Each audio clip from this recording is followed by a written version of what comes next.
Good afternoon, and thank you for coming, and please bear with me for just a moment. This event will be recorded, streamed, and podcast. Video recordings will only capture the speaker, and participants will not be visible. Your voice, however, may be captured if you ask a question. If you do not wish your voice to be captured, please pass me a note, and I will ask your question on your behalf. So, it's my pleasure on behalf of the Knowledge Organization Research Group, and so is to welcome you here this afternoon and to welcome our speaker, Pat Riva. Pat is the Bibliographic Standards Librarian in the Cataloging Directorate for Heritage Collections at the National Library and Archives of Quebec, which is a fascinating place. And she and I are fellow veterans of world travel on behalf of FRBR, the Object-Oriented Version. And she is a member of the Canadian Committee on Cataloging and very active in IFLA. And so we've asked her to come and tell us all about RDA and in particular about implementation and internationalization.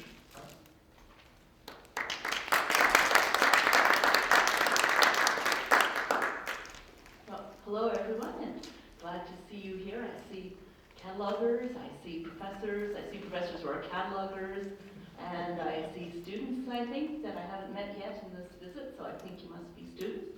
So my idea is to tell you a little bit about some of the things that may be a little bit different in the way we approached RDA in a Canadian context than the way you might have seen it approached in the US context, and to put some emphasis then as a result on what might be termed internationalization of RDA.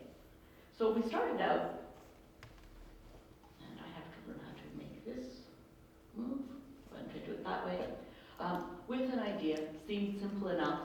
We'll implement RDA in Canada, both in English and in French.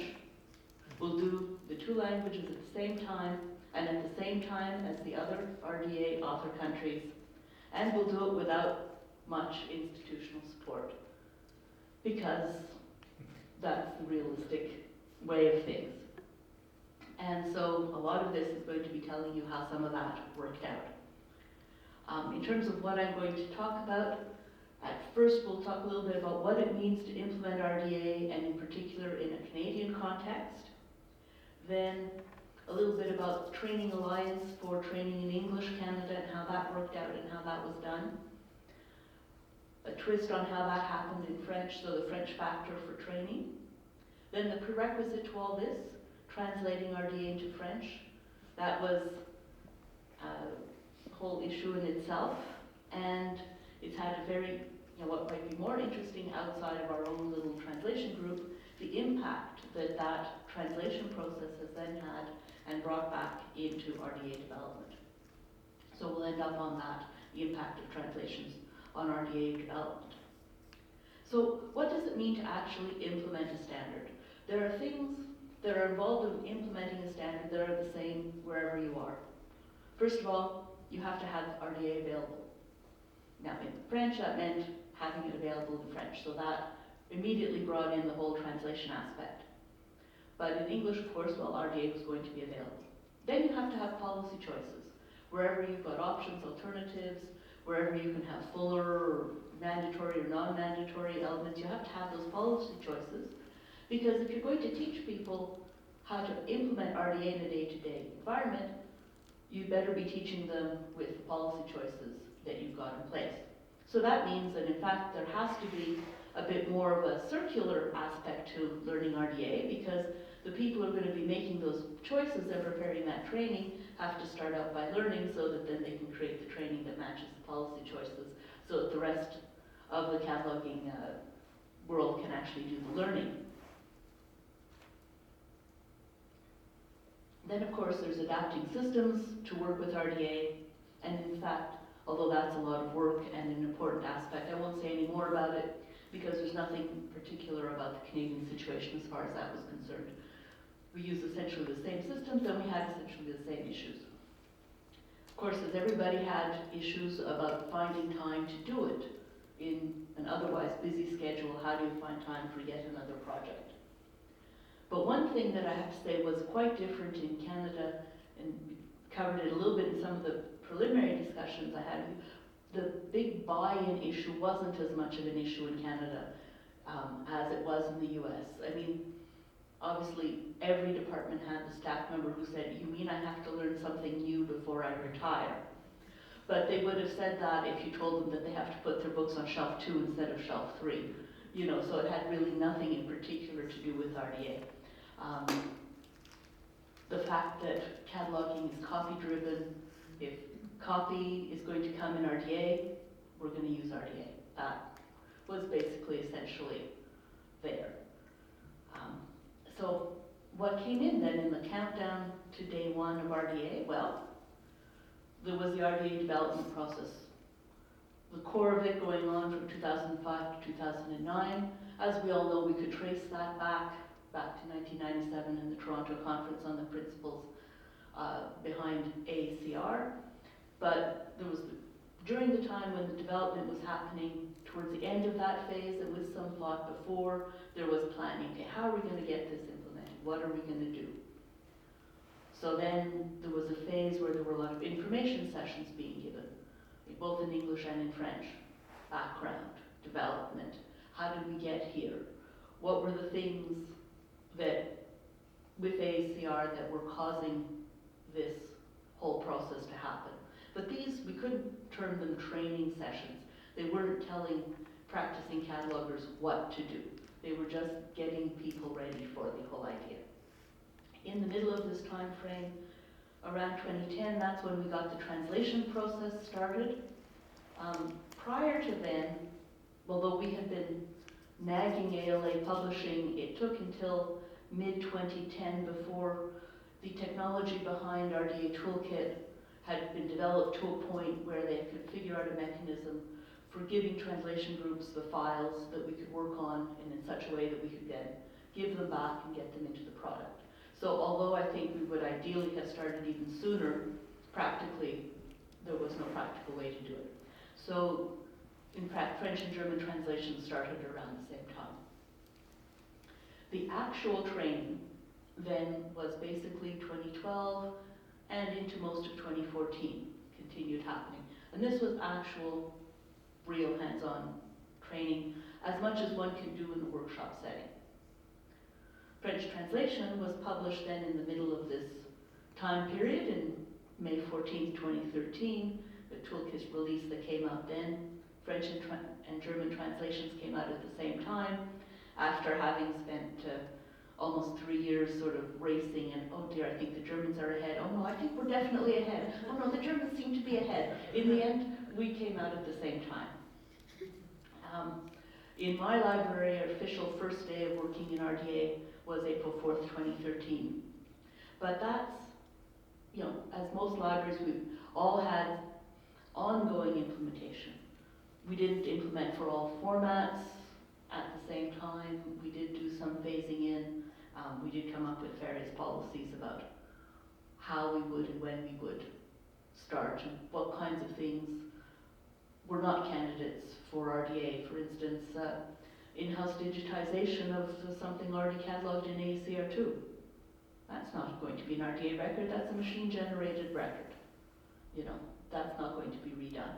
And we don't consider that to be a lack of implementation of RDA. That's just normal practice. So a little bit more about the Canadian context. There are some sort of special challenges, and one of them is to do with the size and population of the country.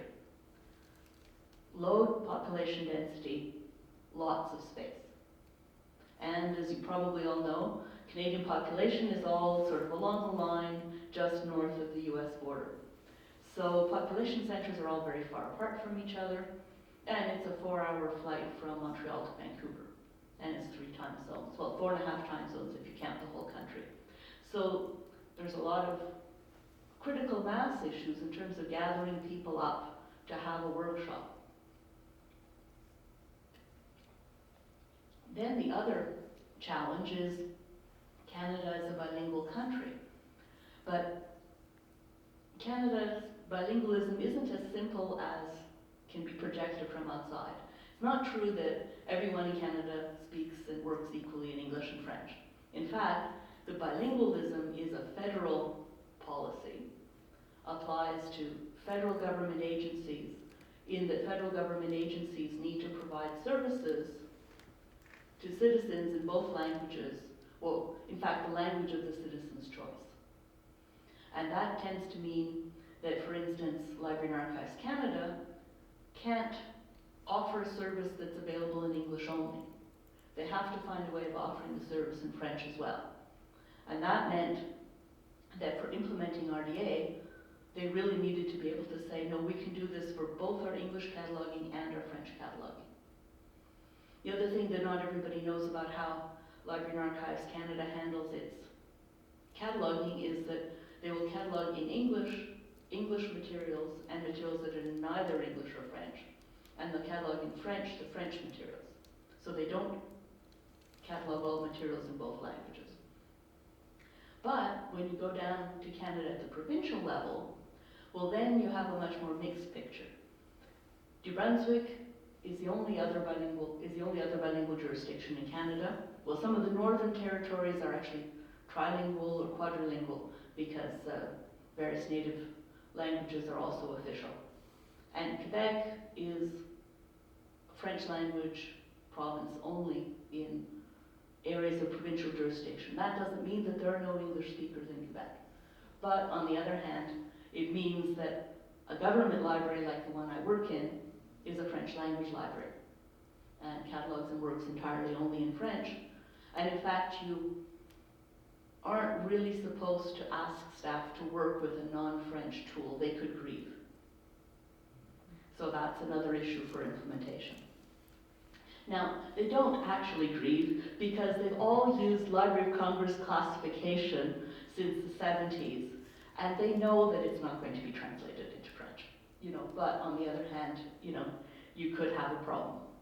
Certainly you can't, put, English content designation into a record. So there were sort of two streams then, as you can imagine, with this multilingual situation for training. And one of them, with the English language stream, was the idea was very grassroots, and there was sort of a level of projects that went on. First, in 2010, a small group of catalogers got together and did an online survey of their fellow libraries on RDA training needs. And they were trying to figure out what training cataloging managers in different kinds of libraries felt their staff would need, what kinds of delivery methods they felt would be effective, what kinds of delivery methods they felt comfortable with if they couldn't have their preferred method. And, at that point there was a lot of thought that maybe RDA training would be delivered only, online. It came out in the end through the survey that most of the libraries in larger centers who thought they could pull it off would really rather have their staff interact with a trainer or two than learn entirely on their own online. Then out of that came a small ad hoc group that ended up calling itself the Pan-Canadian Working Group on Cataloging with RDA. And this is the group that actually pulled together most of the Canadian training. Then, having done this and gotten going, a number of the people who were involved in the actual training wanted to see how did this work. So they did an assessment survey, and mainly of libraries in English Canada, and by email and phone from September 2013 to February 2014, they contacted libraries to see how they were doing. And so we'll talk a little bit about some of their findings. Now, what were the sort of advantages of ending up doing RDA training in this sort of way? Well, most of the work was done by a small group, tight-knit group, quite used to working together. And when the grassroots takes responsibility for its own training, then of course there's buy-in and people are taking responsibility to give training, people are taking responsibility to organize workshops. They're saying, well, you know, we need one in our area. Well, your library has a perfectly good workshop room, and I can take registration, and we'll put out a flyer, and you've got 10 people, and you know, we've got 5, you know, we'll have a critical mass if another 10 people join us, let's go for it. And that was how most of the English language training was pulled together. Working with people from Library and Archives Canada, but not directed by Library and Archives Canada. So there was no top-down planning in terms of, you know, well, you know, this province will get training on this date and that province will get training. Nobody was doing that. It was like, well, we can manage on this date is good for us, this is a pre-conference, you know. I'm on the executive of that group, we'll do it that way. Yeah. A certain amount of working with the Canadian Library Association Technical Services Interest Group. Interest groups have now been renamed as networks, so now it's called the Technical Services Network. But not, again, centrally directed in any way by the Library Association. But on the other hand, TSIG is probably the closest equivalent to elects, but elects is enormous and TSIG is less than 100 people. But CLA doesn't have, well, CLA no longer has divisions, but at the time divisions were only type of library and not functional like elects would be. This same group had had a lot of success in the late 90s and early 2000s with SCCTP. A lot of the same people were SCCTP trainers. We'd used the same grassroots methodology and pulled off multiple repeats of basic and e-serials workshops and most of the other workshops multiple times across Canada. So we knew we could do it. And we had a rather realistic view of the resources available and how, you know, these could be weaknesses, but in fact, knowing what you've got to work with is also a strength because you don't waste time trying to come up with plans that are going to cost, you know, tens of thousands of dollars when you don't have it. You know. So a little picture of some of the core group at the Ontario Library Association. So some of the Western Canadians are missing, but in this picture, you've got Tom Sprendorfer, author of Essentials RDA, and Chris Oliver hiding in the back. And so, you know, a number of other people who you guys might know less, but very active in Canadian library cataloging training and associations. So the little Pan-Canadian working group, what they set out to do was develop training modules with exercises, contribute the content to an open wiki so that any library that wanted to work through the content on their own didn't need any permission, didn't need to have special contacts. If they could find the wiki, they could use the material. But they also, you know, worked on delivering workshops, so if there was anybody contacted them and asked if somebody would come and do a workshop with them, they would try to work out and find somebody who was available to do it. So this is the URL then for the little wiki. And in the later survey, somebody said, well, our brief training was meant to open the door, but then staff need to walk through the door themselves. Because in the end, you can show somebody something, but until they try it, it's just never the same. So the content of the training was that there were a lot of obvious things about how the content of the training would work. Because Canadian libraries had always largely followed LCRI, it was pretty natural to use the LC-PCC policy statements as the basis for Canada's RDA policies. In fact, so natural that making our own Canadian policy statements in the toolkit has been so low priority that 2 years later we still haven't gotten around to doing it. Now, we also make Jamie Henley pull his hair out because we say, of course, when we do it, we want a different button in English than in French, and we want it to look like this, and it's going to be bilingual. And he's like, will you guys please work on something else and work on this later, you know? But in fact, we're not ready to work on it, but we don't really feel that much of a need. The main differences between Canadian policy statements and LC policy statements we're much more interested in parallel data elements because we have a lot more bilingual documents. And so just the parallel title proper isn't enough for us. And we always use the metric system. That doesn't take a lot of explaining for staff to tell them, watch out for these two things when you use the LC policy statements. So then the training material, however, must reflect policies. And so the Pan-Canadian group worked on adapting and modifying the LC training materials that have been made available due to the test, adding to them based on the trainer's past experience in teaching cataloging. Some of them taught as adjuncts, some of them have just had a lot of experience with what their staff never get, and so they fiddled with the training to bring out some of those aspects. And also, of course, to localize some examples, so that, you know, certain things are very frequent in Canadian materials, we would add some examples. So that's a bit what the training looked like. In terms of the implementation survey, this was done by three of the members of the Pan-Canadian group, Emma, Trina, and Sue. And they collected the data then between September 1st, 2013 and February 15th, 2014. So September 1st, 2013, that's pretty close to when RDA was first implemented. It's like 5 months out. And February 15, 2014, well, that's already a year ago. So there's certainly been a lot of change, and we haven't done a follow-up survey. 73 responses, 64% response rate.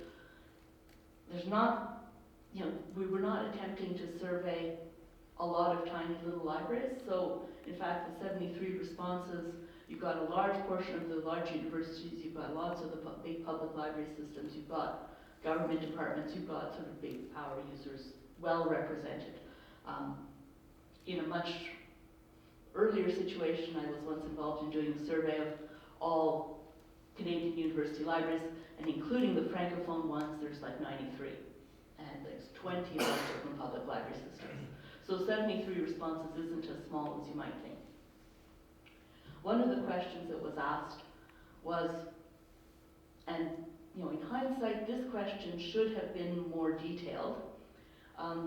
Where are you in implementing RDA? Not adopted, partially adopted, or fully adopted.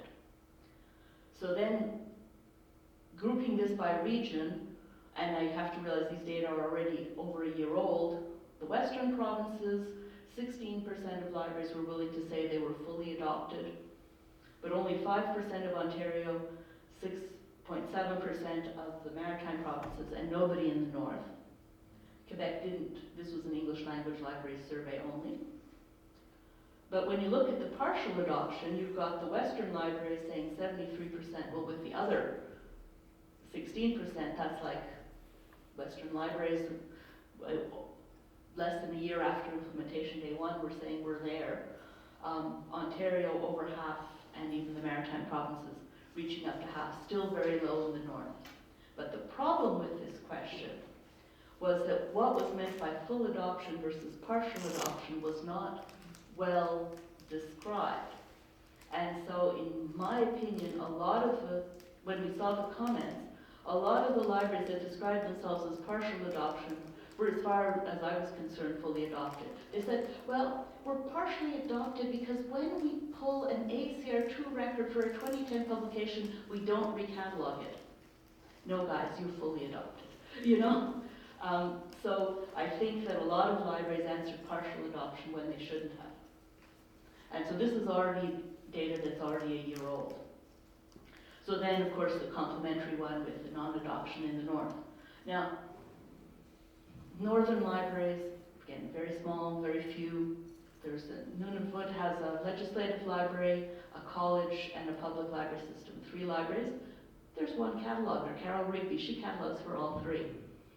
Once her system that runs those 3 libraries is ready, and she changes over, in fact, I think she has in the last few months, then Nunavut goes from 0 to 100%, you know? And so you have to realize that the Northern Canada is a very small sort of thing. So it looks huge on the map. in French Canada, we had to handle it a little bit differently. On the one hand, we needed the training to come out of the RDA translation work, because we needed the training to be in French, and we needed the training, the translation materials to make the training materials fit together. So we came up with a partnership between our library, our department, and ASTED, which is Canada's French Language National Level Association. In other words, they're not just Quebec oriented, and they're general for all types of libraries. And we entered into a formal agreement for a 2-year period that ASTED would handle logistics, payments, fees, reminders, and we would handle content and provide the trainers. And in fact, there was essentially no other training. There were information sessions given, but no other training given that I know of in French in Canada other than the ones that we did out of this group. So we weren't formally part of the Pan-Canadian group that was working in English, but we would sit in on their telephone calls and we would get a lot of really useful practical tips and find out about how things were going and exchange about how we were going. So what we did was we came up with a program that started in the fall of 2012 with these half-day preparation for RDA workshops. We realized that there had been less information sessions in French than had been given elsewhere on the continent, that Francophone librarians who were responsible for their small tech services in their public library had had less opportunities to get information about RDA is coming and what do you need to do to set up for this. And certainly less than such information was available in French. So we did this little half-day workshop, background for RDA, a bit of theory, what's going to change in MARC 21 so that you can, get to your vendor and ask them to please set up these fields. Some stuff about systems issues, some talk about planning. We ran it 3 times and we got 85 people, but generally these weren't whole departments. This was the person responsible for a department.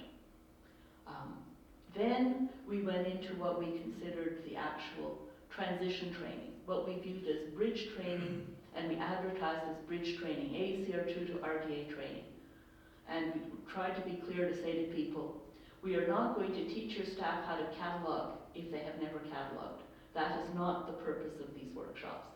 These are for people who already know how to catalog, and we're going to help them transition. So we had it in 2 versions. A 1-day version that we sort of imagined as being for primarily copy catalogers who were working with primarily fairly good copy, and people whose job in tech services or maybe in systems involves them needing to have a general overview but not a real grasp on the details. And that session involved a sort of a toolkit demo and involved some sort of little quizzes and things, but we didn't have exercises as such in that. We ran through pretty much everything. It was a very intense, very full session. Then we had a 2-day version, and it gave greater depth. It was intended, certainly we thought that if anybody was going to be doing original cataloging, they really should try to come to the 2-day session. And we also felt that if somebody's role was to be a resource person for copy catalogers, for instance, that they needed the extra depth and they should come to this. In this one we had still never as many exercises as people would like, because of course in the end what it comes down to is what the survey person says. Eventually you have to walk through the door yourself. And there's only so many exercises you can do in a workshop, because if you bill a workshop as, well, over half the time people are going to be sitting there working on their own, managers won't pay to send you there. So you have to make it look like when managers send staff, they're going to be busy learning stuff. Of course, they're learning stuff if they're working on things and consulting with a resource person, but a manager won't believe you. So, you do, and we did want to actually show people rather a lot of stuff. But we had a couple of books that we sort of broke down into parts, and we went back through the first day as we covered different things, and we said, okay, we'll do the title and statement of responsibility. Now we'll go back and we'll do you know, describing the carriers, and now we'll go back and we'll do back to our books that we got familiar with, so that we wouldn't waste too much time getting familiar with new books all the time. And we had some other exercises on personal names and differentiating works and, you know, different other things. We had some quizzes, but we spent less time on the quizzes because we had the workshops. In the 2-day version, we either had them in computer labs or we set up so that people could bring laptops and have Wi-Fi, with the idea that for the people who felt comfortable, they could see on the slide what RDA instruction we were at, and once we had taught them how to use the toolkit, they could follow along and have that close up, or they could look in the toolkit as they worked on the exercises. You know, but it wasn't online programmed learning. It was still with, you know, PowerPoint slide and presentations. How we designed this was that, in fact, just about every slide that was in the 1-day version was also in the 2-day version, but of course the 2-day version had a whole bunch of other slides, and, you know, after the overview slide, we'll have a whole bunch of more detailed slides. Even in the 2-day version, while we could give more context, we couldn't cover everything about all the kinds of special materials. And we also decided that we could not cover everything about the new fields and authority records, because that seemed to need a half-day of its own. And we did eventually create a half-day workshop on that we ran for the universities.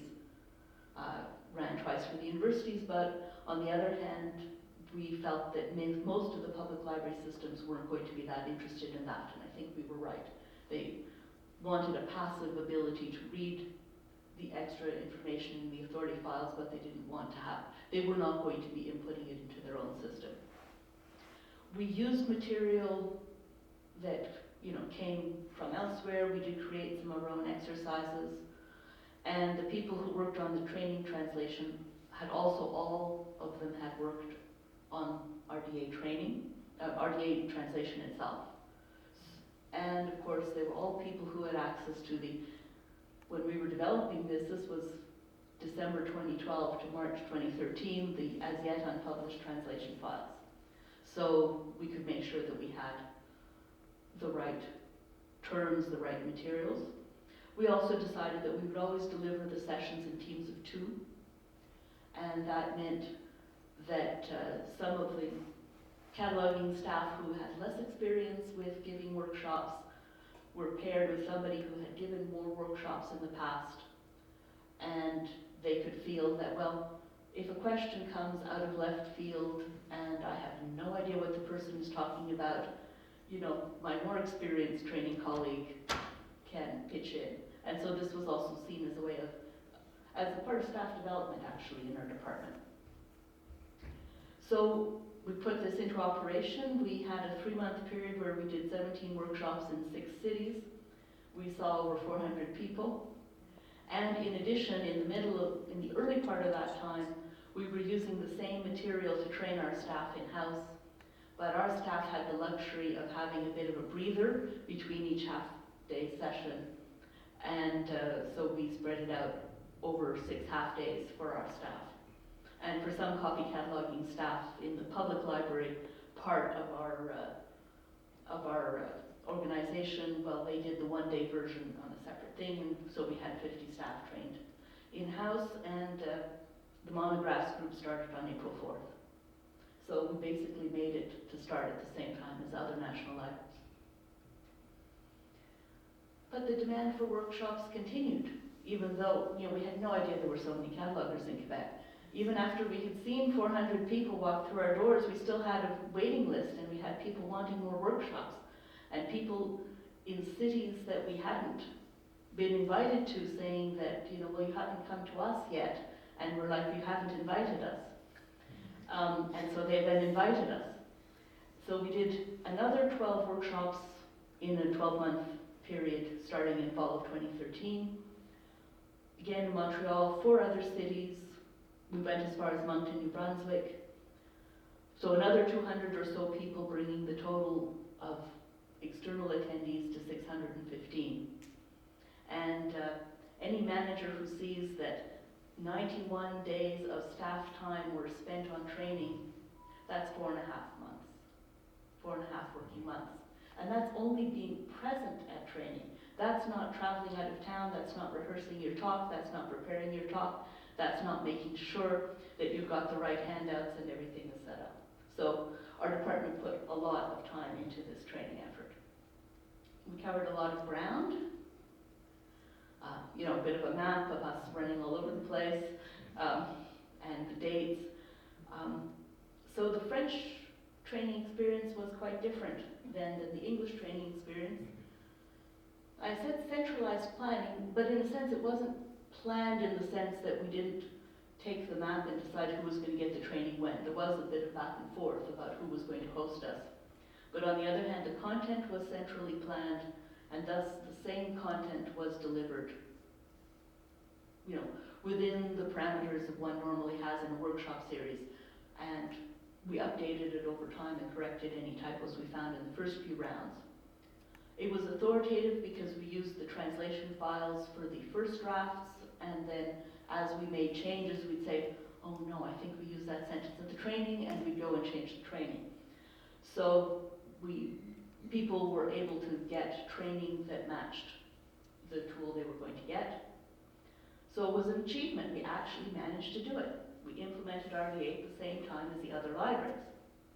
And it was quite exhausting for the trainers. Now, then we'll shift back and we'll say, okay, the French translation, how did we manage to pull that off? Well, again, wasn't surprising that it was ASTED we partnered with for the training, because it was ASTED who, as the publisher for most of the French-Canadian cataloging tools, DEWI, ACR2, all these other things, was our publisher for RDA, and so they were in on the translation partnership, as were 3 national libraries, National Library of France, our library, and Library and Archives Canada.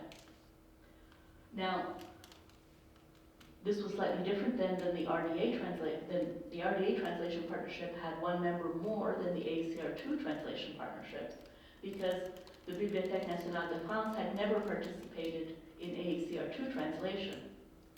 But they were keen on participating in RDA because at the time they were studying in RDA, they were trying to evaluate whether they would shift to RDA, and they felt strongly that with the level of English knowledge or lack of English knowledge among French cataloging librarians, that they couldn't do a realistic evaluation unless they did the translation. And so the standards group at the Bibliothèque Nationale de France participated in the translation. I think at the time we started out on the process, there was an element of their management who were wondering whether they were going to go the same route as the German National Library. German National Library had made a policy decision at one point that they were, come hell or high water, they were going to abandon national standards and use only international standards. And in that time, they switched to RON 21. They translated the Dewey Decimal Classification 22nd edition to make sure that they had something international other than local classifications. And they were all set to jump into ACR2 when they realized it was about to be changed to something else, and they decided to jump into RDA. So the German National Library had made this policy decision, and I think that there was a time when the French National Library was seriously considering at least the cataloging rules as part of a similar policy decision. And then there were a few strategic retirements and things changed and they reopened the question. But at the moment they have not yet made any commitment to adopt RDA. And they stepped out of the translation partnership for the updates, but they were there for the first release and it was actually very critical. We really needed the manpower. We established at the beginning a certain amount of translation principles. One was that anybody who did translation, at least first drafts of sections, had to be translating into a mother tongue. So that meant Canada's full of immigrants. Some of my staff could not, I could not, translate first drafts. Then, of course, there had to be somebody who understood the English well enough to get the French to match the English. So that was another constraint, and in France they felt that constraint much more than we felt it in Canada. But we both were then constrained as to which staff members had appropriate linguistic knowledge, generally had to have sufficient cataloging knowledge, or somebody else with more cataloging knowledge was going to assist them. So that's where some of the people who weren't French native speakers were ended up participating in the project because they checked and adapted examples of sections that had been gone through by somebody else whose cataloging knowledge wasn't good enough to adapt examples. We also wanted to avoid some of the regionalisms and difficulties of multiple peoples speaking one language. You know, I'm sure we've all had situations where we've met an Australian or a Scot and we have no idea what they're saying. And yet they're speaking English and we're quite sure we're speaking English. Well, that happens in French too. And, you know, France tends to not watch Canadian television or listen to Canadian radio or read Canadian novels. Francophones in Quebec do tend to have a passive awareness of at least some of the differences, depending on their interests, you know. But, you know, there are some real regionalism differences, both stylistic and terminological. And so we set up this policy. Anyway, you're not going to publish a standard where somebody dashes through a first draft and you take it and publish it. You're never going to do that. You're always going to have a review process. So we built into the review process that everybody was going to work in parallel, and then there would be these exchanges. So chapter 6 was translated at first in France, and then it was gone over by a fine-tooth comb by Daniel Kennedy, my colleague, to make sure that the music terminology turned out right. And similarly, chapter 2 was translated first to Library and Archives Canada, and it was read over by the Bibliothèque Nationale de France. And so this was intended both to reduce use of regional phraseology and also try to even out the style, because the advantage of working multiple people in parallel is that, well, everybody's working in parallel, so the project will finish faster. The drawback to everybody working in parallel is that you introduce inconsistencies because there are often multiple ways of saying things, and what comes first to mind to one person is not going to be what comes first to mind to another person. So we had this aspect of it. We also wanted to remain faithful to the text, but we knew from having been users of ACR2 in French that there are things that you have to do to change it so that it works as a code in French. And because our goal was that we wanted an actual cataloging code and not RDA translation as a study document. You know, there's a Chinese translation of RDA that's been published in print. Their goal was to produce a study document so the Chinese catalogers would have some understanding of what Western catalogers were talking about. So they didn't approach a translation with the same goals. So it's very important to know what your goal is. We came up with a sort of a terminological rule of thumb to avoid, you know, some of the philosophical pitfalls we could have gone in. If the RDA term for something is not the same as the ACR2 term for that same thing, then the term you use in French RDA has to be different than the term you used in the French ACR2. Because if there was a choice to change the term, it's because there was a choice to change the term, and you have to respect that philosophy. And that sometimes meant that we had to coin a new phrase, and people would look at me and would say, but the only word we've ever used is uniform title. And I'm there, before RDA was published, the only term the Anglophones had ever used was uniform title. But now we call it, preferred access point for the work. And that is what we're going to call it. And we're going to come up with a way of saying preferred access point. You know, and so we ended up having to do this kind of thing. And so, but French is much more rigid and less welcoming of making up new words than English is. And English is very quick to turn a verb into a noun and a noun into a verb or into an adjective, and French is not so quick to do that. So this was a bit of a tension, and in some sense it was good that the project took a few years, because as we worked through that, people got more comfortable with some of these new terms, and they started being used in presentations, and when people tried to talk about it, and so then they said, oh, there is literary word for that term after all. Yes, I know, I've been saying it in presentations for 2 years to get you used to it. So we had to come up with a sort of a methodology in terms of practical where we would start. We did start with some of the control terms, content type, media type, carrier type, which are going to pop up elsewhere, and we kind of needed a framework for those terms. The glossary terms and their definitions, to make sure that when the glossary terms are used in the chapters, they were going to come out the same and consistently worked out. We also came up with this idea that RDA is very structured and patterned, and there's a lot of recurring bits of text. There's a lot of boilerplate text in RDA that comes up over and over again.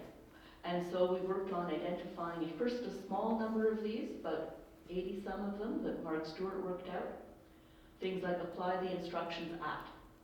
How are you going to say apply the instructions at? What's instructions? What's general guidelines? What's the verb for transcribe? What's the verb for record? You know, we had to come up with all these sorts of little things. We've added to it since then. But the idea that it's important to develop a quite detailed style guide with these recurring phrases has been used by some of the other translations since us. We also did a sort of a technical test. I had this sort of panic thought that if we worked on this and then we had a technical glitch and we weren't able to upload it, you know, that then we'd, you know, have a horrible time of having to like re-input, you know, a massive brick of text at some point. I didn't want this to happen. So with the first generation of translation templates, my department took Appendix D and France took Chapter 0. We did not all of Appendix D, but about 10 pages of it, and Chapter 0. We sent them back to ALA Publishing. We said, okay, ingest it into the system and spit us back the PDFs and prove to us that this template system really works. And it worked, and it, you know, it was fine, but it, you know, removed a lot of technical stress that we might have had. So then we ended up in a cycle of, you know, translating, in parallel, reviewing, proofreading from PDFs. At one point they changed the templating system from Word to Excel on us. About 8 months before the end, we had to relearn a whole other templating system. And we spent a lot of time, especially at the review stage, debating. You know, we used a lot of track changes to make sure that, you know, that the reviewer was not accidentally changing things they shouldn't have changed. We had a lot of logistical issues that we had to think about. Was there a, you know, certain amount of correct order of work? So one of the reasons we chose to do the glossary early was we knew it interacted with the chapters. The terms were reused. Then there was this index that ALA made a big deal of us doing because we were going to do a print edition, and you know, when to do the index and how to do the index. And now, after we've invested a lot of time working on the index, it's only going to be, you know, published in print editions, and it's going to be taken out of the toolkit. In fact, a print index on an online tool doesn't really make a lot of sense. Then, of course, we had to play a lot with the availability of people to do the work. No one was on the project full time. In 2.5 years, some people had time who were in on the beginning, retired. Other people were sick for a while, you know, came back, you know, all kinds of things. And a lot of time spent on what you might call the fine art of compromise. Because we went into this as an equal partnership. An equal partnership has to work by consensus. And consensus is not a vote. Consensus is when everyone actually agrees and is behind the final result. And it might take 5 minutes to debate it, or it might take 2 days to debate it, but that's what consensus means. And this, I think, our French partners were not used to.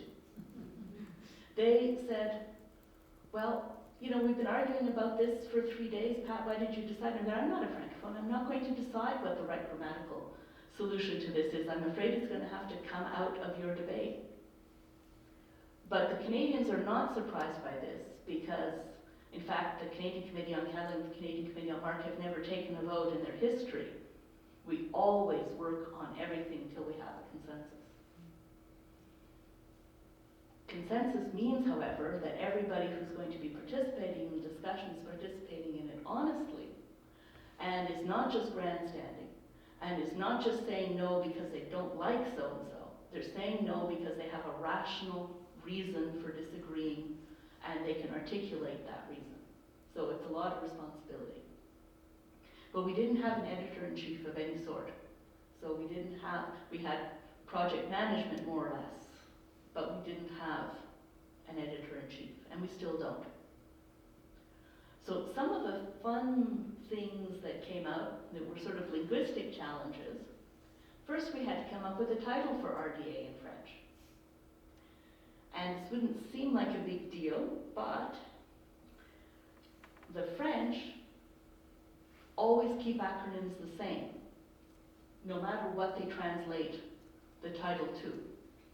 So they talk about the ISBD, even though the ISBD in French is the Description Normalisée des Documents. Anyway, it doesn't, Description Internationale Normalisée, it doesn't come out the same at all, but they will say ISBD. They say FRBR, and the French title FRBR isn't FRBR. In Quebec, that's a horrible Anglicism, and nobody would ever dare do such a thing. It's just appalling. So the French ACR2 is RCAA, for Règle de Catalogage Anglo-Américaine. And that's just the way it is. And you've made a mistake if you do it otherwise. So the only way we could come up with a consensus on this was to come up with a way of working out a title for RDA that kept the acronym the same. Then everybody was fine with the idea that the acronym would be the same. But the only way to do this, because nouns and adjectives come out in different orders in French and in English, was to play with the syntax. So the French title of RDA is resources, description and access, and not resource description, resource access.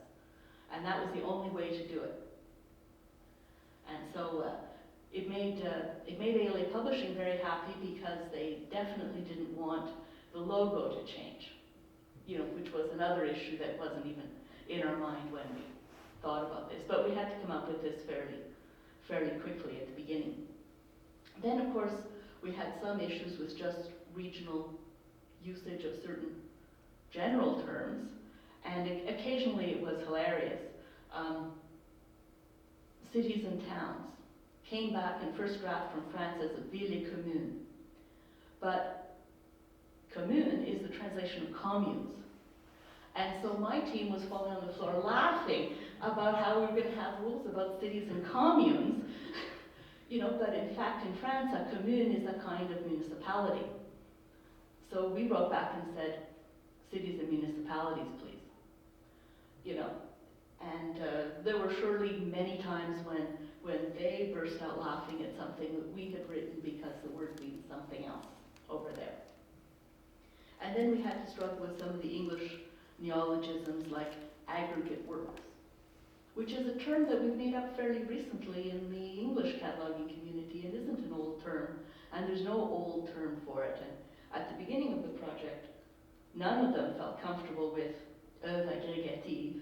And by the end of the project, most of them had decided that it was better than the 10-word long phrase that we had made up with at the beginning, and so we went for that.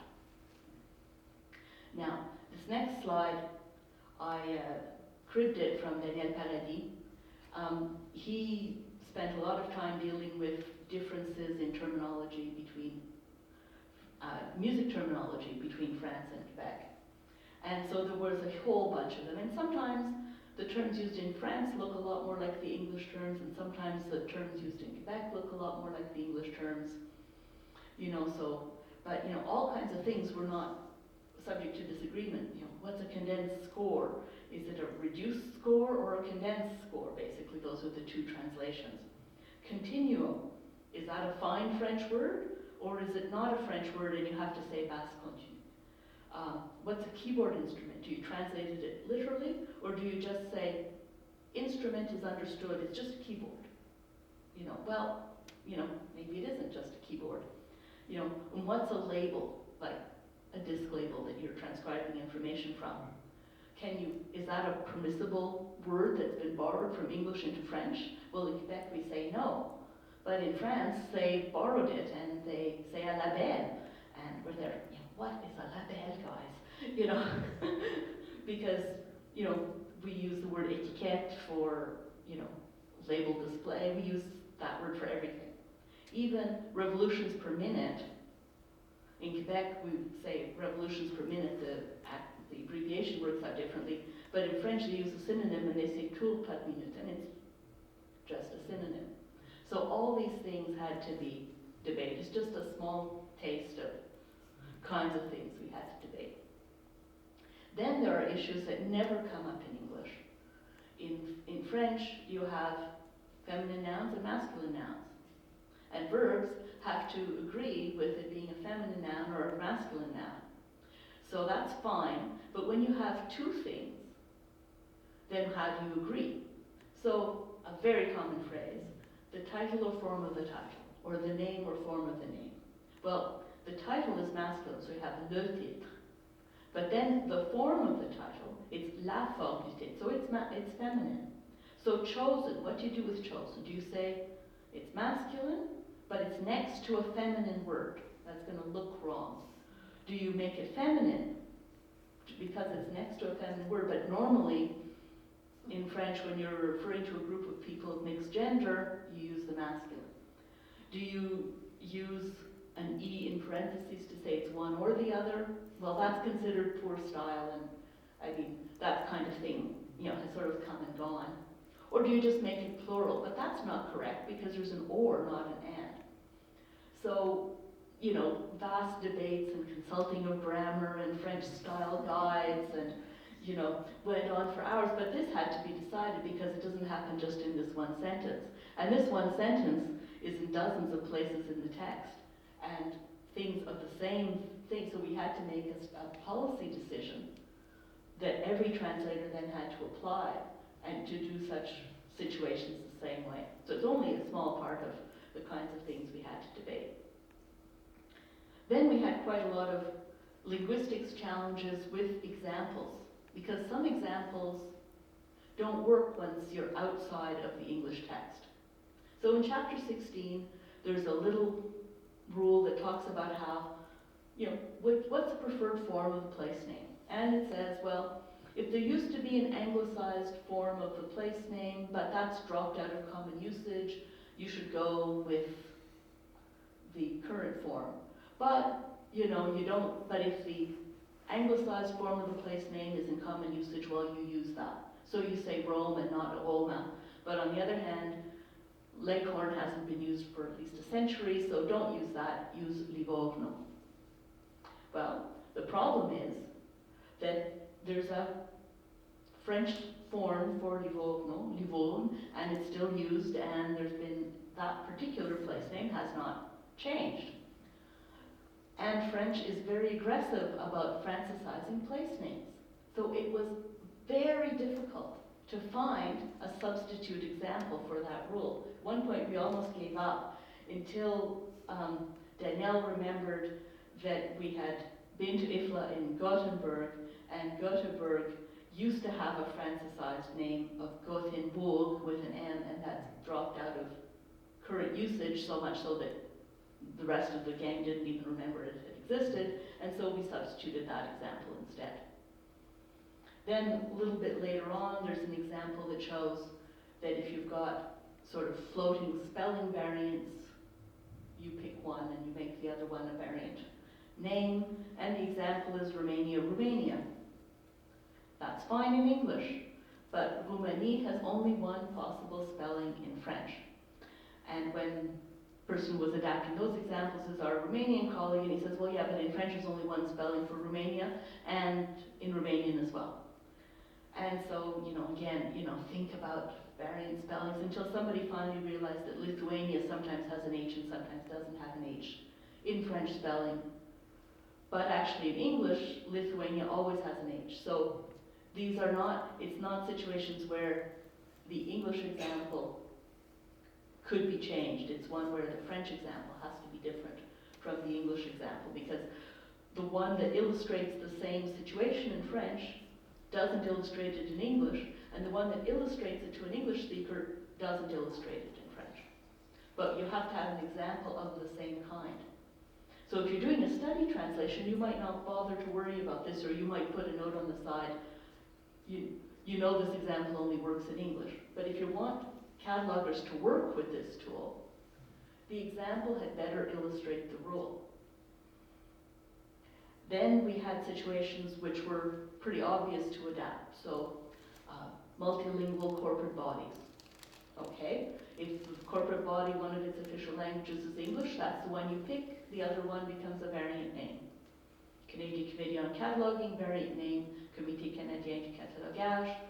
French translation, you switcheroo those two terms. Obvious. My most junior staff member would do that without thinking. Fine. Then you get to what do you do if the corporate body is multilingual, but none of them is the language of the catalog. And the example is the Swiss National Library. And it talks about how most of their publications are in German, so you pick the German form. You don't translate their name into English. But of course it has a perfectly good official French name. So it doesn't illustrate that rule. It illustrates the rule where you choose among the languages of the body the one that matches the language of the catalog. So you can't use it at the rule. So you have to come up with another one. So we settled on the Finnish National Library that has a preponderance for its Finnish name, but Swedish is an official language of Finland. They have an official Swedish name. So this is the kind of thing that we had to do. And this is why you can't hire a random tech translator, even a random technical translator, to translate a standard like RDA. You know, you can get help from such a person at earlier stages in the process, but a non-cataloger will never be able to say, but I could never get to that example from this rule, what's the matter? You know. So this is the kind of thing that we had a lot of fun with. The kind of examples that really don't work tended to be in chapter 16 and 11, and some in chapter 6. Those were the places where really non-functioning examples tended to turn up. Then there were some examples that the more we picked at them, the more we didn't think they were good examples at all of anything. So we ended up making little revision proposals because of this. So 1.7.3, punctuation, the rule is add punctuation as necessary for clarity. And the original example was Marcel Marceau ou l'art du mime, an old example from ACR2, where the addition is to add these two commas next to the or, because in French you would never in a million years put commas in that situation. That's bad style. And it doesn't improve clarity. And French catalogers had always just thought that that was some ISBD thing that was a cataloging-y thing. But in fact, when you see it next to this rule, you realize it doesn't belong at all. So we went back and we said, well, look, this is for the kinds of things where you're transcribing something presented vertically, horizontally, and without commas it doesn't make sense. That's what this rule is for. So we found a book that is basically work better, live better, but was presented like this. And without this comma in strategic place, you get work, better live, better. And that's what you read without the comma. So you need to put that comma in when you transcribe it. And so, in fact, that example was actually changed in both English and French. And there were a number of other ones that were, tinkered with. In addition to actually just translating, you have to, sort of respect the structure and organization of RDA. So there are things that are to be sorted in alphabetical order. It makes a nice, convenient, arbitrary order when, you need, to sort things, and people need to be able to find them in a list. So obviously, if it's sorted in alphabetical order in English, it should be sorted in alphabetical order in French. But if you just follow line by line in your translation, that will not happen. So you would think that computer processing would have solved the alphabetical order issue, but the first time we got the glossary, it developed two new letters, OE digraph, which is very frequent in RDA because work is œuvre that starts with an OE, and E with an accent, which starts in scale of maps as échelle, so we developed two extra letters of the alphabet in the first pass, and we had to explain how you do sort order in French. And then we had to insist that this was to be done not just in the obvious places, the glossary and the index, but the relationship designator appendices are not usable if they're not in alphabetical order. And there's other places where there's tables that if they're not in alphabetical order, you won't find anything. Chapters 3, 6, and 7 are full of lists of controlled terms that are organized in alphabetical order. But if you look at the structure even a little bit more, there are places where there's alphabetical order as an organizing principle even deeper into the structure. And so where we had to say, actually paragraphs of text, let's say there's multiple exceptions and the exceptions are described by type of material. Tom Delsey put these in alphabetical order. Well, these paragraphs need to be reorganized, they need to be in alphabetical order. And so some of this caused technical challenges for ALA publishing when we brought them out. And we made a big fuss about this, and the Germans hadn't yet realized it, and so they were saying, but the Germans don't need it. And I'm there, believe me, when they get there, they will. And believe me, the Spanish and the Italians will notice it too. So we did get what we needed. Then, of course, we had to pay attention to the fact that the user was working in the toolkit, and so we needed to give the user an equivalent experience, working experience, in translation. So obviously, the translation of the interface, the help files, which followed the next release after we published, the language switching features in RDA Toolkit are the kinds of things that Canadians consider absolutely basic. I'm here, what's this in French? Not, I'm here, I want to know what this is in French, or I want to know what the English original was.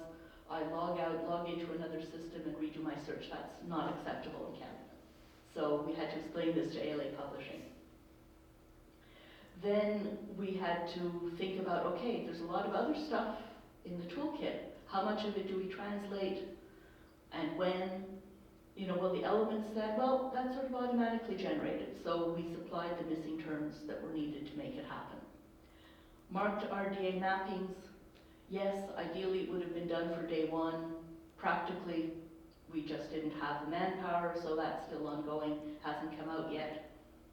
Are we going to put ACR2 in French? We have it, we had the rights, but we didn't have the time to do the development, and because it was seen as a transition tool only, and because in fact if you know your rule numbers, you can navigate it, you don't need the French ACR2 text, you just need your rule number. 21.1b2 is, okay, use the linking, find it at 19.2.1.1. But you can do that with your paper copy of ACR2 in French, your rule number, and so you don't need it translated. And of course we knew that it was a Canada-only need because the French didn't use ACR2.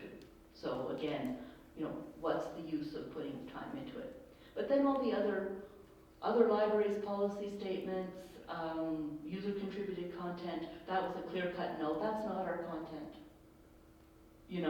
We have no responsibility for translating that. People who want to use the German rule interpretations will just have to, use Google Translate. We didn't do those things.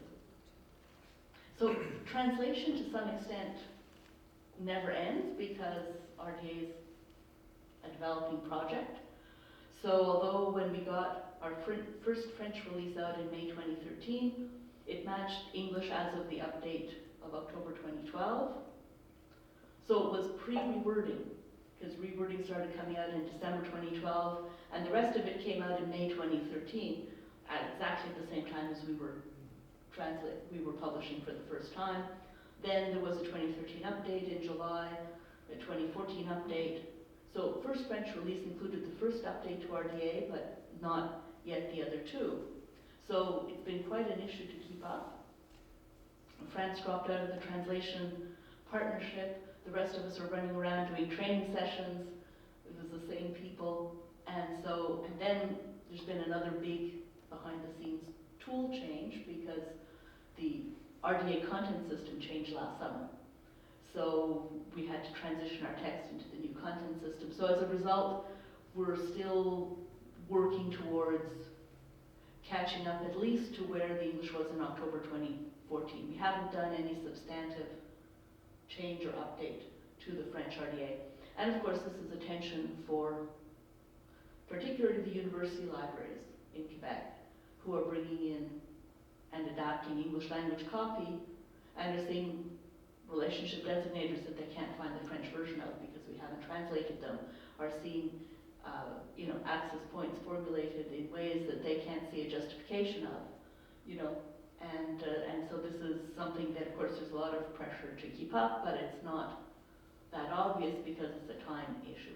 But right now we're working to bring everything up to date for the August release, so that we'll at least be up to October 2014. We might, if some luck bears with us, we might get up to April 2015, at least by next October. So the idea is that in the long run, there'll be an annual update cycle. There'll be an English language update in April, May, June, work on translating that update, revising it, getting it into the system, and publish it in an August or September or October release whenever the next release comes in. And that's sort of the long-term plan for all the translations would end up in this cycle. So there'll always be at least one release behind. The only way not to be a release behind is to insist that the English changes are all prepared, 100% finalized, handed over for training, not published, and everybody publishes at the same time. But this, is not really acceptable in the sort of the update cycle. Translation created quite a lot of feedback loop. Then some of the things I've already mentioned, we got things changed. We generated myriad trouble tickets and fast tracks. We found, examples that weren't quite right and text that wasn't as parallel as it ought to have been. Canadian Committee on Cataloging put through a couple of small revision proposals. A lot of them come out as little issues, niggling issues that came out as we worked on the translation. When we evaluate proposals, we do think about the translation impacts. And one time there was a proposal that included a whole bunch of completely untranslatable relationship designators, and we made a big fuss. But as we first worked on it, we were quite convinced that internationalization of RDA was incomplete and is still incomplete. One of our proposals was about Appendix B because it talked about abbreviations. But in fact, there's metric symbols in there, in English, centimeter, millimeter. And in French, all the units of measurement of time, hour, minute, and seconds, the standard abbreviations that are used are actually the ISO symbols for hour, minute, second. So we, came up with a proposal to adjust this to make sure. But on the other hand, there are still some abbreviation usage in there that doesn't refer to ISO standards, but that is, local traditional English usage. All the big changes that are coming out in the April release to do with books of the Bible and moving that out of the text and into separate was because when you get to translating an instruction that says use the King James Version brief citation form, you can't translate that. And the Germans had the same reaction we did. What are we supposed to do with this instruction? So that's why that's gotten changed. Appendix A for the capitalization instructions is also structured in such a way that is inherently untranslation friendly, because you've got general sections, then you've got detailed English language rules, and then you've got other languages, rules organized in English alphabetical order, and you can't resort them because those are rule numbers. And then the languages are treated as if they're exceptions to English, right? When you get to the French rules, you follow the English rules except for these cases. No French cataloger knows what the English rules are. They need the reverse, which is follow the capitalization rules you learned in school, except that when you're in English, you also capitalize all these things. And in German, they need a rule that's, you know, by the way, other languages capitalize almost nothing compared to us, you know. So this structure doesn't work at all in translation. And so, because I've been complaining about this since 2008, Gordon Dunsar asked me to chair a new working group that's going to make at least a strawman discussion proposal for the next round of proposals as to how we can get around this, because this came up in a CCC discussion paper from last year. And we have members on this group from all the RDA active translations and from the European RDA interest group. And we're to review content and coverage of Appendix A, go through the general instructions that are sort of by RDA element and make sure they're complete. Because we found a hole in there. Nothing tells you to capitalize the name of a language when you use it to attach it to an expression level access point. It's capitalized because you always capitalize names of languages in English. Well, you never capitalize names of languages in French. So do you or don't you capitalize that element in a French catalog? Well, in ACR2 we capitalize them, and so we've been going on the fact that we hope staff won't check too much and that they'll continue capitalizing them, and that it follows a period and you naturally want to capitalize them. But there's a hole there, it's just not mentioned. And so we're worried about what else is missing, you know?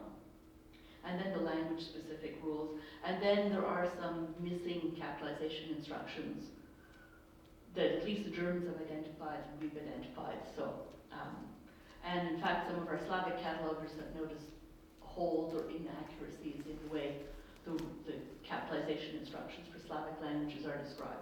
So we've got a lot of work cut out for us. It's going to be an ongoing internationalization because as RDA continues to be translated and adopted, then each new languages will find some other kind of hidden bias that is revealed because their language structure is different or their cultural structure is different. And so I'm sure that as the German libraries that have translated but are only just getting to the actual implementation phase, I think when they get down to the nitty-gritty of actually using RDA, they may come up with more things. Spanish translation has just been published. As Spanish libraries start to implement RDA, they'll start to reveal some of these things. I strongly suspect the Finns will find a whole bunch of stuff because their language is so completely different than Indo-European languages that RDA works on. But if we want to fulfill this goal of having RDA as a real international goal, you know, and really used to be interoperable, then I think we have to be prepared to deal with these issues, and we have to be prepared to make the adjustments, even if it means that some long-standing cultural practices get adjusted in the long term, because this is the only way we're going to have a wider international level of interoperability for our metadata.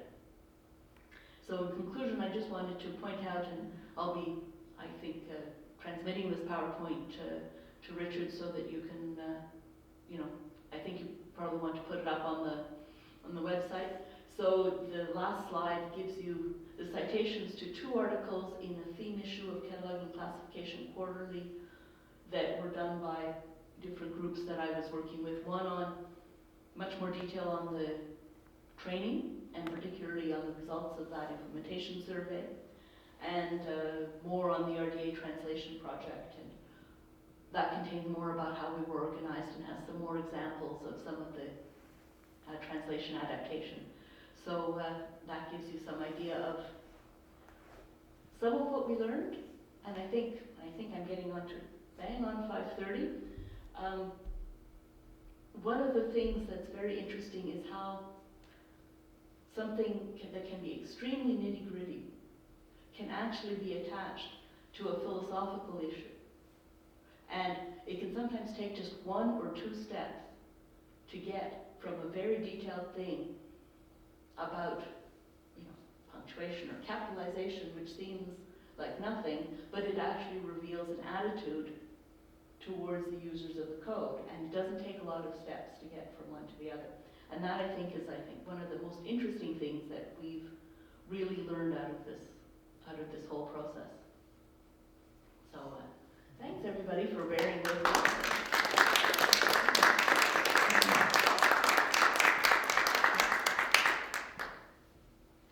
Are there any questions? Well, translating this really does seem like it is a group effort. A huge team is involved. What happens with the smaller languages? I mean, is it just a much slower process? What kinds of problems have you heard about, if any? My impression is that in Finland it's very much a national library project, and that they're simplified because there's only one country that speaks Finnish, so they don't have to do this negotiation of regional usage. So there's as many words to get through, but there's probably less debate. In Italy, it's very interesting because the way Italians organize things is quite different. There's only one country that speaks Italian, so they don't have the regionalism. But on the other hand, they've just published their own new FRBR cataloging rules, REICAT, in 2009, and officially that's the standard. But there's a group of like 20 university libraries that use North American standards because they use North American library systems. They use Mark 21, they use ACR2, and they've been wanting RDA because their copy that they're getting is all RDA now, and they're copy driven like everyone else. And so a library school professor with, I think, a large network of colleagues and former students have sort of been doing this translation sort of on the side. And they're 2/3 done. And now they're inputting it into the system, and they actually did have to get partnership with the National Central Library in Florence because ALA Publishing wants,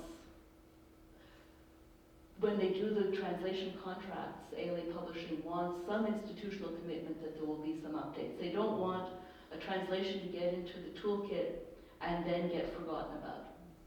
They, will probably eventually threaten to remove it if that happens. So they wanted a partner, but they've had to organize very, very differently. So the Spanish translation also had massive multi-country problems it's actually run out of Colombia.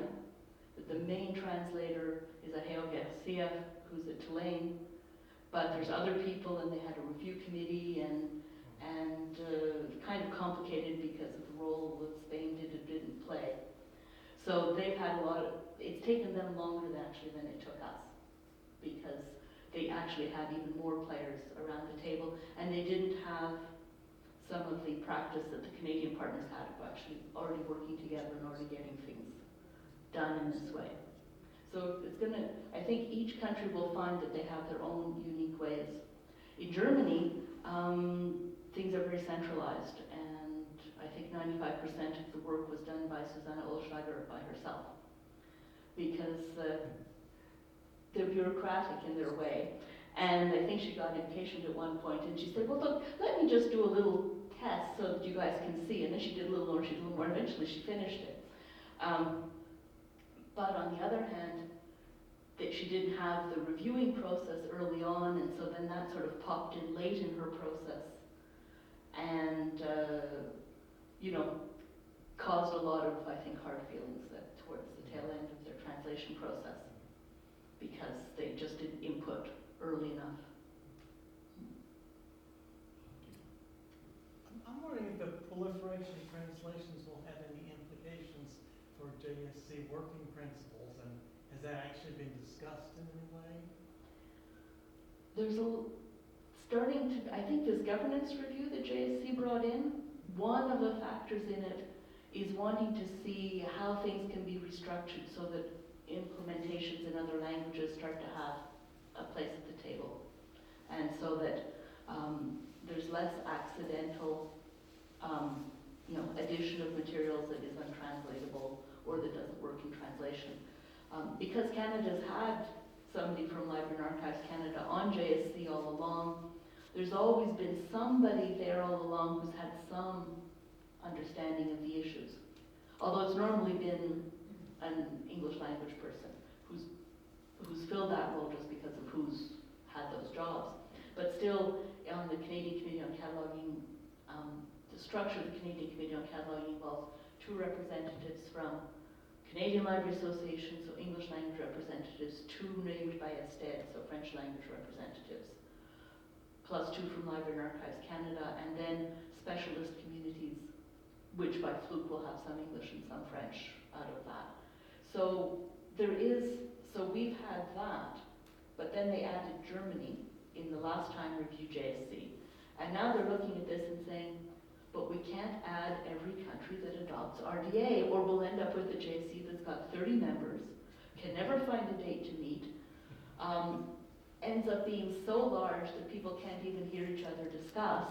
You know, there's too small, but there's too large, and so how can we restructure this to bring this in? I mean, representatives have to be from communities that are going to be serious about using RDA, because you don't spend time going through those 50 proposals a year if you have no intention of using it. You know, that's just too much effort, you know, and going to these 1-week meetings. So there is going to have to be some restructuring and some change, and that might mean that some of the original author countries will find that, you know, we have to take turns, or some countries that have had 2 representatives might have to be willing to go down to 1 to make room for some of the others. I mean, So a JSC Security Council.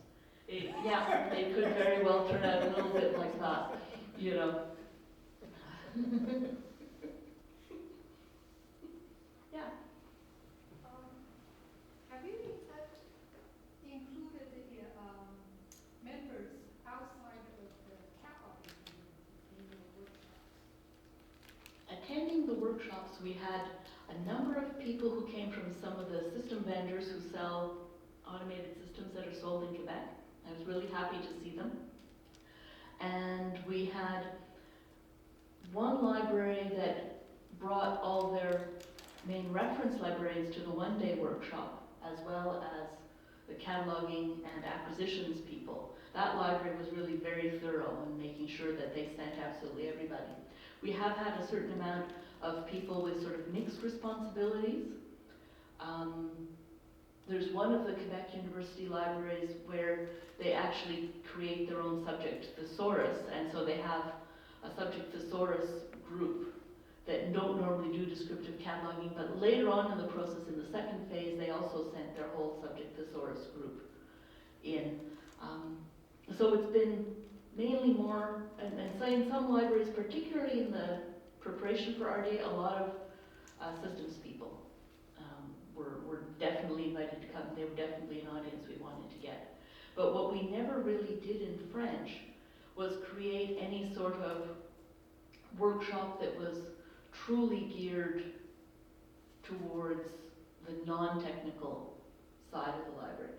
In my own library, I did a sort of a mini talk that used the OPAC, the public view, and discussed from that point of view, okay, what are you going to see changing and why is it changing and what's behind this? And this was for the subject specialist librarians.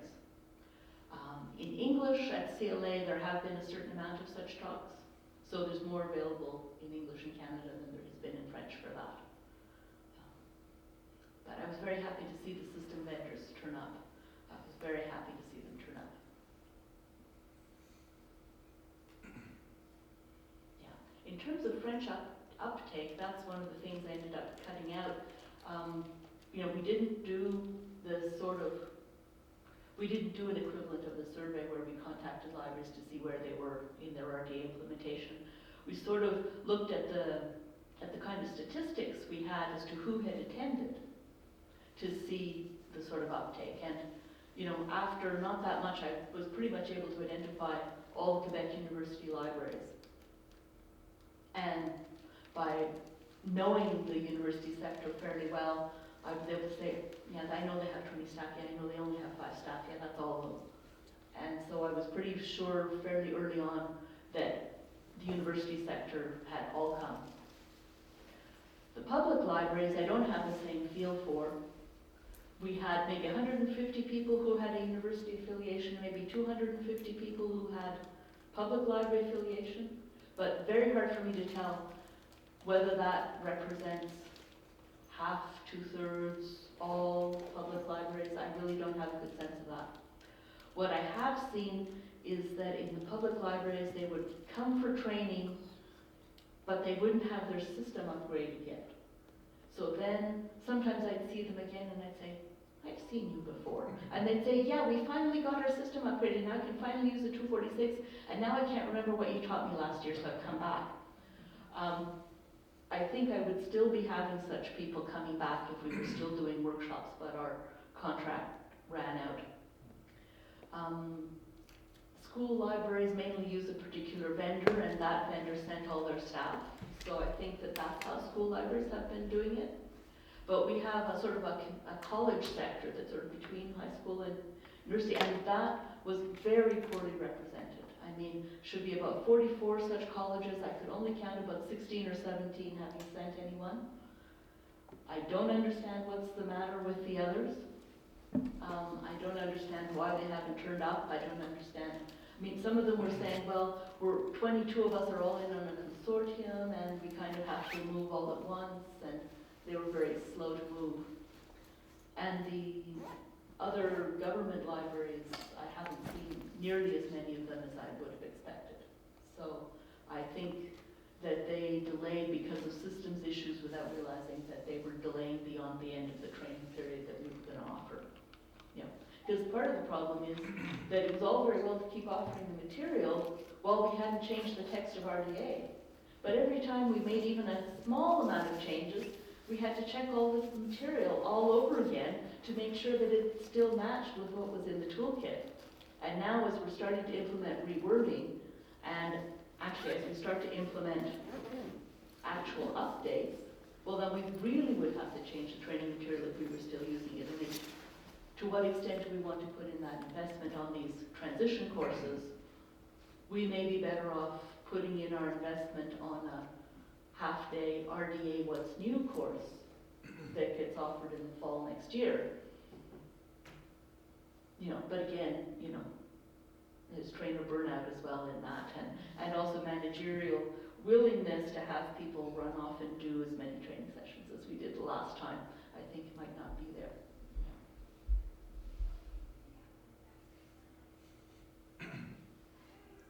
What's your impression of RDA instruction coverage in library schools in Canada? Are there some problems or challenges? Some of the library schools are doing a better job than others. The technician programs in Quebec, all of them came to our training.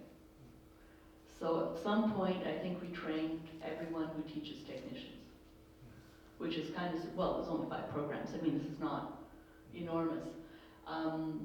The library school at University of Montreal, the dean at the time was Clément Arsenault, and he was on the editorial board that we had, the sort of our guiding steering committee. And you know, he was in on things from the ground up, and he's on the community committee on cataloging, and I think that he's been insisting on good teaching coverage. But it hasn't been as strong at McGill, and now one of the practicing catalogers is doing it as an adjunct, so I think the course has suddenly wildly improved. Lynn Howarth at the University of Toronto, I think, is doing just fine, but I suspect that some of the other community colleges, other parts of Canada at one point were very concerned, and I know that, in fact, Trina Grover organized a meeting at Ryerson about 2 years ago with some of the other Ontario community colleges that offer technician programs to discuss RDA and the curriculum, and they seem to have sort of gotten past that.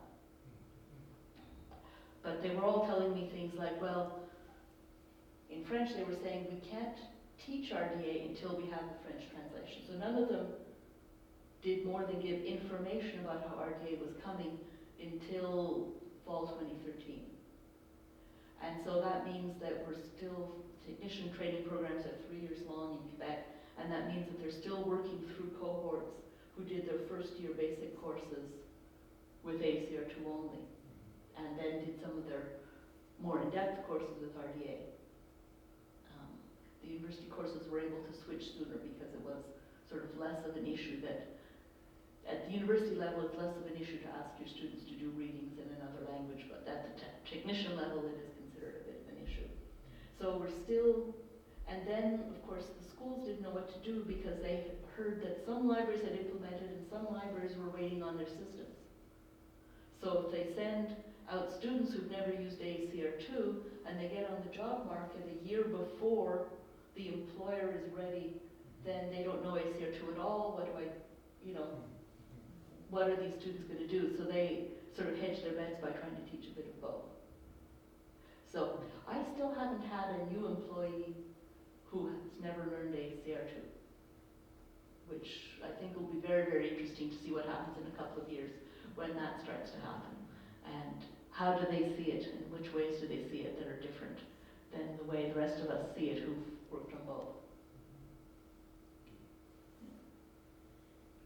Thank you. Anne, thank you very much.